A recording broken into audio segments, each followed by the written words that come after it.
नमस्कार मित्रों। किताब जो मैंने पढ़ी, इस सीरीज में आज हम बात करेंगे वरिष्ठ साहित्यकार अजित पुष्कर जी की कहानी संग्रह नरक कुंड की मछली पे।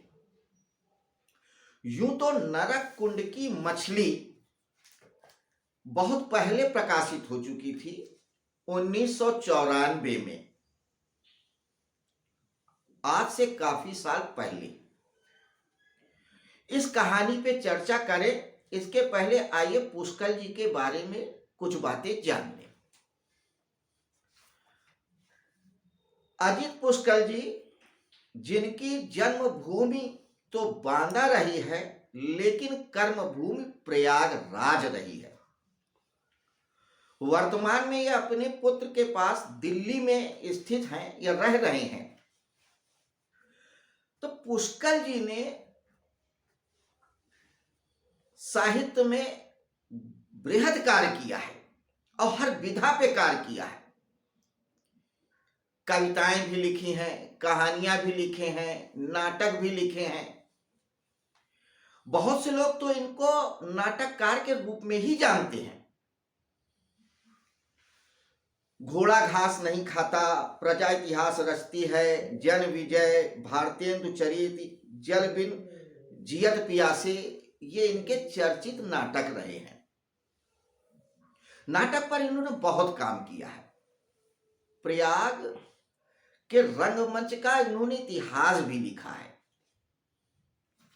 खैर, फिलहाल हम बात करेंगे आज इनके कहानी संग्रह मछली नरक कुंड की मछली पे। जैसा कि हमने ये बताया ही है कि नरक कुंड की मछली 1994 में यात्री प्रकाशन से छपी है, इलाहाबाद से। यह एक छोटा सा कहानी संग्रह है। इसमें पुष्कर जी की 8 कहानियां हैं। ये 8 कहानियां निम्न मध्य वर्गीय परिवार के या जीवन की दास्तान बयां करते हैं। कुछ कहानियों में तो गरीब तबके का भी वर्णन है। कहानियां जब आप पढ़ेंगे तो पता लगेगा उसकी कसावट, उसकी बनावट, उसकी धार के बारे में। हर कहानी एक धार लिए हुए है, एक कसावट, एक बुनावट। यह और बात है कि आजकल के जो पाठक हैं उनको उन कहानियों में उतना रस ना मिले। क्यों? क्योंकि आजकल की जो कहानियां हैं वो कथ्य, शिल्प और कई मामलों में आज से 35-40 साल पहले की कहानियों से बहुत आगे निकल चुकी हैं, या कह सकते हैं कि रास्ता बदल चुकी हैं। उनका शिल्प कुछ अलग ढंग का होता है।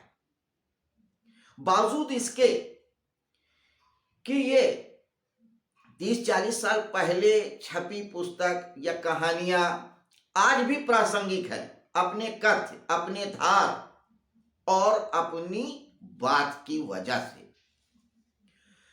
तो कहानियों में जो पहली कहानी है, इस कहानी संग्रह नरक कुंड की मछली पे, उस पे बात करूंगा।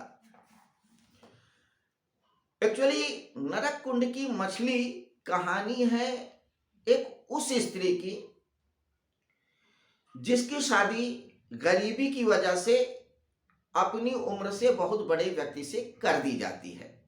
यह देख करके कि घर अच्छा है, लड़का अच्छा कमा रहा है, लड़की खुशी रहेगी और उसे कोई परेशानी नहीं होगी। साथ ही साथ लड़की के घर वालों को यह था कि दहेज नहीं देना पड़ेगा, जो सबसे बड़ी बात थी। दहेज की समस्या आज भी बहुत सारी लड़कियों को दहेजू शादी करने के लिए मजबूर कर देती है और अपने से बहुत बड़े पुरुषों के साथ। नतीजा क्या होता है कि उनका सारा जीवन एक त्रासदी का जीवन हो जाता है। वो एक मछली की तरीके से कुंड में तड़पती रहती हैं, जहां से ना वो बाहर जा सकती हैं और ना ही जी पाती हैं। विवाह उनके लिए एक नरक का कुंड बन जाता है। ऐसी ही एक स्त्री की दशा है। जो कम उम्र में, काफी उम्र के व्यक्ति से विवाह दी जाती है और कुछ सालों वैभव का और धन का सुख भोगती है, लेकिन दाम्पत्य जीवन का उसको सुख नहीं मिलता है, तड़प के रह जाती है नरक कुंड की मछली की तरह। और एक दिन उनके पति स्वर्गवास हो जाता है, लेकिन स्वर्गवास के पहले एक घटना घटती है। होता यह है कि उस स्त्री के एक सौतेला पुत्र होता है, जो उसके पति की पहली पत्नी से होता है और जो अपने ननिहाल में रहता है, जिसको वो जिद करके अपने पास बुला लेती है, क्योंकि इसके कोई संतान हुई नहीं होती है। और वो जो पुत्र होता है वो ननिहाल में पढ़ लिख नहीं पाता है, उजड़ सा रहता है, लेकिन वो उसको लालन पालन करके उसी के साथ रहना सीख जाती है और अपनी गरीबी में खुश रहने की कोशिश करती है। लेकिन अपनी उन समस्याओं में पुरुषों की गिद्ध दृष्टि से बचते हुए, अपने सतीत्व को बचाते हुए जीवन के साथ किस तरह से संघर्ष करती है, अपने मन की इच्छाओं को दबा करके, ये बड़ी खूबसूरती से पुष्कर जी ने इस कहानी में, जो इस कहानी संग्रह की केंद्रीय कहानी है, परोसा है। जो वरिष्ठ साहित्यकार होंगे या हैं, उनको ये कहानी जरूर पसंद आएगी और हमें उम्मीद है कि वरिष्ठ कहानीकारों ने जरूर इस कहानी को पढ़ा होगा। इस वीडियो के माध्यम से हो सकता है कि उन्हें वो कहानी फिर से स्मरण हो जाए। खैर, इसमें दूसरी कहानी है अधिकार का दुख। यह भी एक निम्न मध्यवर्गीय जीवन जीने वाले एक पहलवान की कहानी है, जो पहलवानी के शौक की वजह से विवाह नहीं करता, फलों का ठेला लगा करके अपना जीवन यापन करता है। एक दिन एक अनाथ बच्चे को घर ले आता है, जो भूख प्यास से एक पेड़ के नीचे बैठा रहता है, शायद घर से भाग के आया होता है। कुछ आवारा लड़के उसे परेशान करते हैं, उसके पास 2-4 पैसे हों छीनने झपटने के लिए, और उस लड़के को, अनाथ लड़के को अपने घर में रख लेता है।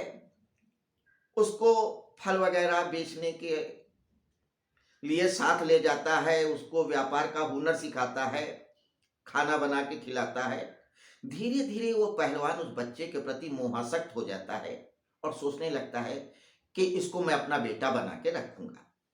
लेकिन कुछ घटनाएं घटती हैं। बाद में उसे पता लगता है कि यह घर से भाग के आया है और इसकी माँ है। उस पहलवान के अंदर का मनुष्य भावनात्मक दिल मानता नहीं है कि दूसरे की संतान अपने पास रख ले। वह उसको लेके जाता है, उसकी माँ से मिलाता है। उसकी माँ बहुत खुश होती है, उसको आशीष देती है। माँ, जिसके बारे में उसे कल्पना थी कि गरीब होगी, उजड़े से बाल होंगे, बदसूरत सी होगी, काली सी होगी, उसके उलट वह एक सुंदर और सुघड़ सी नारी दिखी। गरीब जरूर थी, सुंदर थी। वो लड़का को वापस करके आता है तो रास्ते में उसे लगता है कि मेरा भी पुत्र होता तो इसके ऊपर मेरा अधिकार होता, मैं अपने अधिकार से अपने पास रखता, डांट सकता और उसका सुख ले सकता। तो मानवीय संवेदनाओं को चित्रित करती है बड़ी खूबसूरत कहानी है। इसके अलावा एक कहानी मुझे अच्छी और लगी, यूं तो सारी कहानियां अच्छी हैं, पक्षपात। इसमें रत्नाबाई की कहानी है, जो गांव से शहर की तरफ फूटती हुई सड़क पे एक छोटा सा व्यापार करती। व्यापार क्या कहती है, पुराने प्लास्टिक के डिब्बों में पन्नियों में कंपट, बिस्कुट, चुरमुरा वगैरह रख करके बेचती है और अपना जीवन यापन करती है। 2-2 रुपए, 2-2 पैसे के लिए वो परेशान रहती है। लेकिन एक दिन एक घटना घटती है, जब उसके दुकान के पास बस के इंतजार में एक भीखा नाम का बढ़ई आता है, जिसको गांव वालों ने सिर्फ इसलिए हुक्का पानी बंद कर दिया था भीखा का, क्योंकि सावन में ब्याही गाय को वो ब्राह्मण को देने के लिए मना कर दिया था। क्योंकि उसके गांव में ये प्रथा थी कि सावन में ब्याही गाय ब्राह्मण को दान में दे दी जाती है, और उसके घर में एक गाय थी जो सावन में ब्याही थी, और वो खुददार भीखा जो बढ़ई का काम करता है, ईमानदारी से काम करता है, मेहनत से काम करता है, मना कर देता है।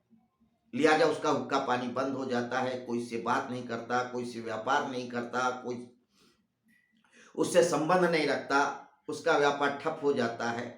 तो वह लकड़ी के पीढ़े बना बना करके शहर की तरफ बेचने के लिए जाता है अपने छोटे बच्चे के साथ। पैसा नहीं रहता है, उसका बच्चा प्यासा रहता है, तो रत्नाबाई उसको अपनी तरफ से कंपट वगैरह देती है, बातचीत करती है। अभी वो बच्चे से बातचीत कर रही होती है कि गांव का एक ब्राह्मण आ जाता है। वो देखता है कि रत्नाबाई भीखा के लड़के से बात कर रही है, तो वह उसके ऊपर गुस्सा जाता है, कहता है कि तू इस भीखा के बच्चे से क्यों बात कर रही है, 20 रुपए तेरे ऊपर जुर्माना। भीखा बाई, रत्नाबाई इस बात से नाराज हो जाती है और वह अपनी पेटी और सारा सामान उसको दे देती है, ले तू ये जुर्माना का पैसा ले, लेकिन मैं बच्चे से बात करूंगी।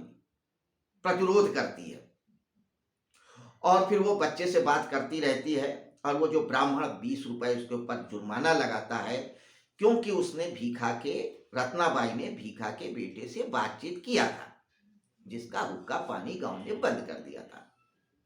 तो ये कहानी समाज में फैले हुए अंधविश्वासों, कुरीतियों को तो उधेड़ती ही है, साथ में इस बात को भी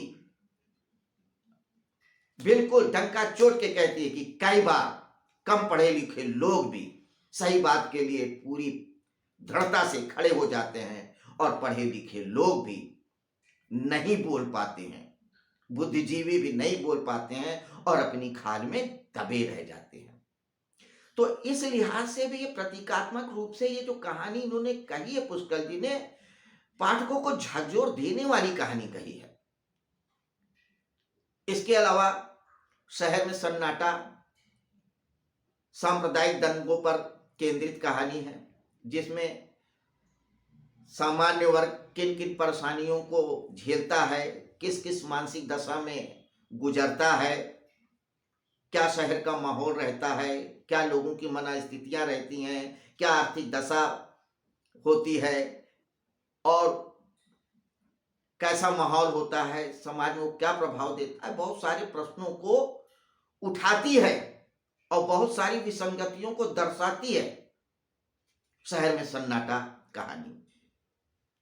इसी तरीके से और भी कहानियां हैं, 5 और कहानियां, हमने तो 3 कहानियों पे बात की। निसंदेह पुष्कर जी की कहानियों में जो अंतर्दृष्टि दिखती है, जो समाज के कुरीतियों पे आघात करते हैं और बहुत सारे प्रश्नों को उठाते हैं, अपने आप में अपूर्व है। तो ये थी नरक कुंड की मछली पे एक छोटी सी बात। इसके अलावा मैं पाठकों को या अपने दर्शकों को यह बताना चाहूंगा कि पुष्कर जी 8 मई 1935 में बांदा में एक पैगंबरपुर नामक गांव में जन्मे थे। आज भी 80-85 साल की उम्र में साधना रत हैं, उनकी लेखनी उसी तरीके से चल रही है। ये और बात कि शरीर ने कलम को थोड़ा सा धीरे चलने के लिए मजबूर कर दिया है, लेकिन रुक गई है कलम, ऐसा भी नहीं है। अभी भी सोशल मीडिया पे, फेसबुक में पूरी सक्रियता से हैं, आपको दिख जाएंगे। इलाहाबाद में जब तक रहे, नाट्य गोष्ठियों में, साहित्य गोष्ठियों में, चौपालों में हमेशा पाए जाते रहे। उनकी उपस्थिति हमेशा मिलती रही है। वहाँ के साहित्यकारों को, वहाँ के रंगकर्मियों को, युवाओं को, प्रौढ़ों को और सबको हम अजित पुष्कर जी की सेहत के लिए प्रार्थना करते हैं और उम्मीद रखते हैं कि ईश्वर उनको सकुशल रखेगा, इसी तरीके से साहित्य में रत रखेगा और नई नई रचनाएं पाठकों को मिलती रहेंगी पुष्कर जी के बहाने से। तो मित्रों, ये थी नरक कुंड की मछली पे एक छोटी सी चर्चा। हम अगली बार फिर मिलेंगे एक नई पुस्तक के साथ जिसको मैंने पढ़ी है। तब तक के लिए नमस्कार, जय हिंद।